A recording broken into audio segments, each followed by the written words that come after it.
Hello everyone, দেশ বিদেশে রোজ নামছে আপনাদের অনেক অনেক স্বাগত। তো আজকে আমরা যাচ্ছি আমস্টারডামে লিলিয়ানে আমাদের আরপি কার্ড আনতে। এই হচ্ছে সেই অফিস যেখানে আমরা যাব। তো আমরা এখন আছি মাস্ট্রিচে, তাই এখান থেকে আমরা যাব প্রথমে আমস্টারডাম জুইট থেকে মেট্রো করে আমস্টারডামে লিলিয়ান। সকাল 11টার দিকে বেরিয়ে পড়েছি, কিন্তু আমাদের অ্যাপয়েন্টমেন্ট সেই সন্ধ্যে 6:45-এ। এখন এনএসে যে ট্রেনটায় আমরা উঠেছি সেটা যাবে আমস্টারডামে জুইট পর্যন্ত। সময় লাগবে ওই 2.5 ঘন্টা মতো, মানে 1:30টা নাগাদ আমরা পৌঁছে যাব। জুইটে পৌঁছেই ঠিক করবো না হয় সোজা লিলিয়ান যাব নাকি অন্য কোথাও। ততক্ষণে ট্রেনের জানলায় চোখ রাখলেই দেখা যাচ্ছে সবুজ আর সবুজ। ও যে দেখা যাচ্ছে দূরে উইন্ডমিল। এই উইন্ডমিল দেখে আমার ব্যাঙ্গালোর থেকে হাম্পি যাওয়ার স্মৃতি মনে পড়ে গেল। ব্যাঙ্গালোর থেকে হাম্পি যাওয়ার সময় প্রথম আমি এই উইন্ডমিল দেখেছিলাম।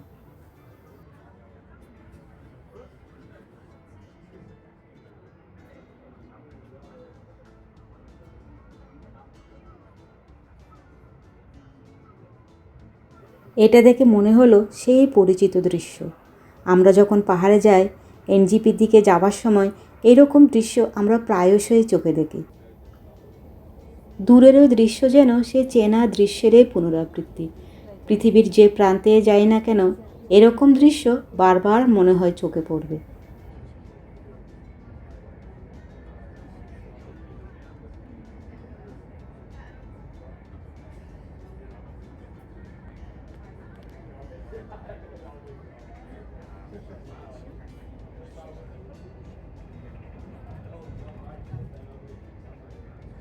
এই রকম মন ভোলানো প্রাকৃতিক দৃশ্য দেখতে পেলে যে কোনো জার্নিতেই ক্লান্তি আসে না।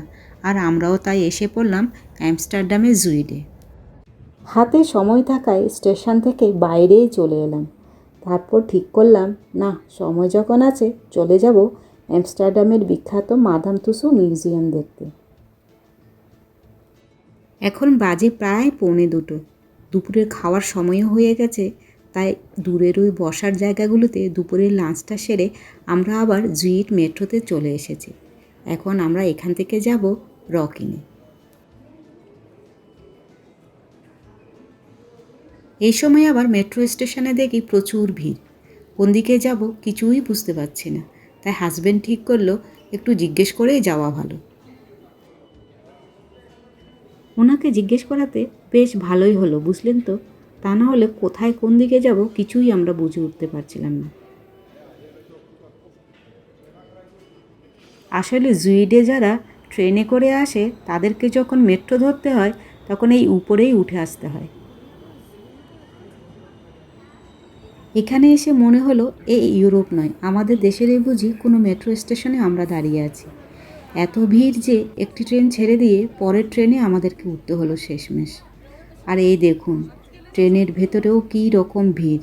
লোকজন রীতিমতো ঠেসাঠেসি করে দাঁড়িয়ে আছে মেট্রোতে। আর এ হলো স্টেশন রকিন।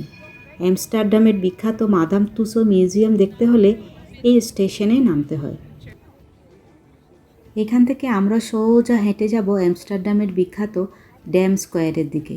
সুন্দর একটি রৌদ্রোজ্জ্বল দিন, তবে এতটাই রৌদ্রোজ্জ্বল ছিল যে মাঝে মাঝে গরম লাগছিল আমাদের। চারিদিকের পুরনো বিল্ডিং ও একেবারে সুন্দর সাজানো গোছানো শহর। আজ 1 মে, সেই জন্য কিনা জানি না রাস্তায় দেখলাম প্রচুর ভিড়ও হয়েছে। একেবারে সোজা হেঁটে গেলে এর সেন্টারে আছে রয়্যাল প্যালেস ও পেছনে আছে ন্যাশনাল মনুমেন্ট। যদিও আমরা আজ অত দূর যাব না, আজকে আমরা যাব শুধুমাত্র আমস্টারডামের বিখ্যাত মাদাম তুসো মিউজিয়াম দেখতে।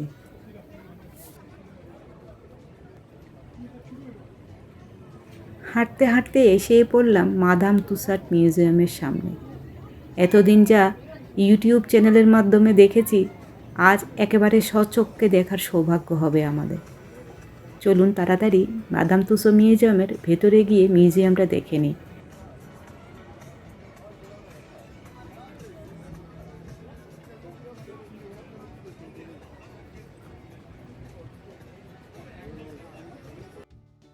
মাদাম তুসো মিউজিয়ামের ভিডিওটি যেহেতু আমি আগে আমার ফেসবুক পেজ ও ইউটিউব চ্যানেলে দিয়ে দিয়েছি, তাই একটুখানি ঝলকেই আপনাদের কাছে দিলাম।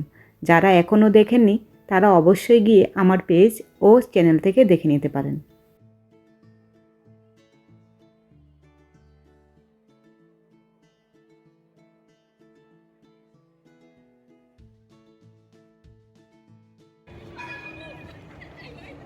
আর এই যে আমাদের কলকাতা শহরের মতো এখানেও ট্রাম রয়েছে দেখলাম, তবে তা আমাদের দেশের ট্রামের মতো জরাজীর্ণ দশা নয়।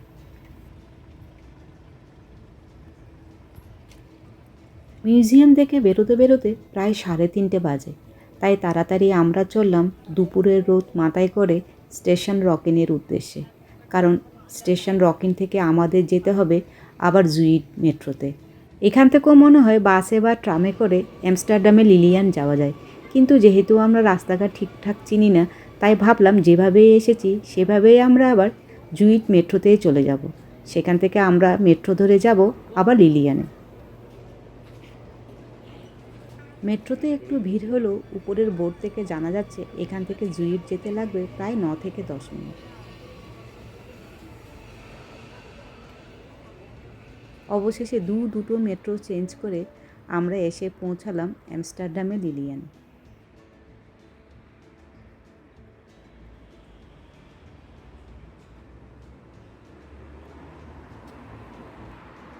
আসলে আমাদের আজকের পাখির চোখ হলো এই লিলিয়ান। এখানেই আছে ইমিগ্রেশন ও নিউট্রালাইজেশন ডিপার্টমেন্ট, যেখান থেকে নিতে হবে আমাদের আরপি কার্ড।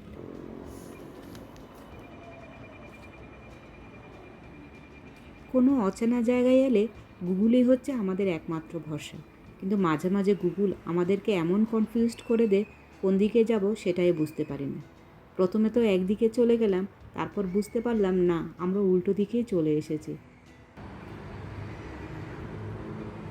যে মেট্রো করে আমরা নেমেছি ঠিক সেই দিক দিয়ে লাইন ক্রস করেই আমাদেরকে যেতে হবে।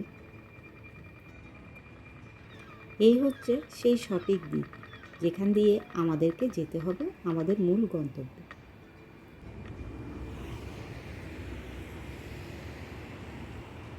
এই রাস্তা দিয়েই আমাদের সোজা হেঁটে যেতে হবে আরও 10 মিনিট।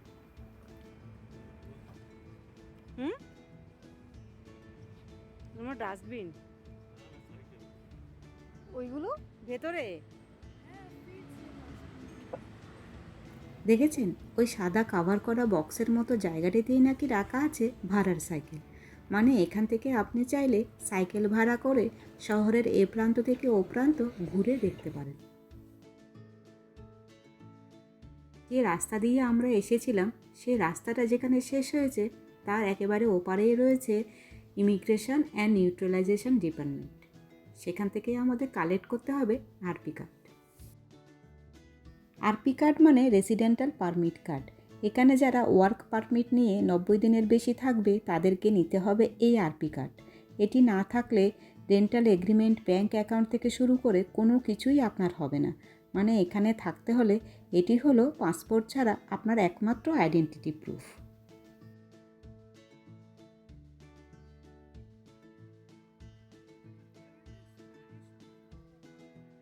কিন্তু আসল ব্যাপারটা হলো এখন মাত্র 4:30 বাজে আর আমাদের অ্যাপয়েন্টমেন্ট সেই 6:45-এ।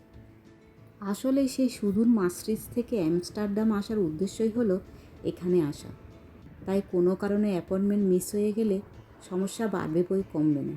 তাই বসে থাকা ছাড়া আর কোনো গতিও নেই। অবশেষে 6:15 যখন বাজে তখন ভাবলাম ভেতরে গিয়ে দেখি না ওরাও অ্যালাউ করে কিনা। ভাগ্যটা ভালোই ছিল, কেননা প্রায় আধ ঘন্টা আগে কেউ ঢুকতে দেয় না। এটা দেখলাম আমার হাজব্যান্ডের কাছে অ্যাপয়েন্টমেন্ট লেটারটা চাইলো আর আমাদেরকে ভেতরে বসতে বলল। মোটামুটি 2 মিনিটের মধ্যেই এই টোকেনটি নিয়ে নির্দিষ্ট জায়গায় দাঁড়াতেই আমাদেরকে কার্ডটি দিয়ে দিল। নাম, অ্যাপয়েন্টমেন্ট লেটার ও পাসপোর্ট ছাড়া কোনো কিছুই জিজ্ঞাসা করেনি। শুধু যে অফিসারটি ছিলেন তিনি বললেন কার্ডে যা ইনফরমেশান আছে তার বানানগুলো একবার চেক করে নিতে। এখন ঘড়িতে 7:32 মতো বাজে আর 2 মিনিট বাদেই আমাদের ট্রেন। মানে 10টা মতো বাজবে আমাদের পৌঁছতে। আজ তাহলে এই পর্যন্তই। ব্লগটি ভালো লাগলে অবশ্যই লাইক, শেয়ার ও সাবস্ক্রাইব করতে ভুলবেন না। দেখা হচ্ছে খুব শিগগিরই আগামী ব্লগে। ততক্ষণের জন্য বাই বাই।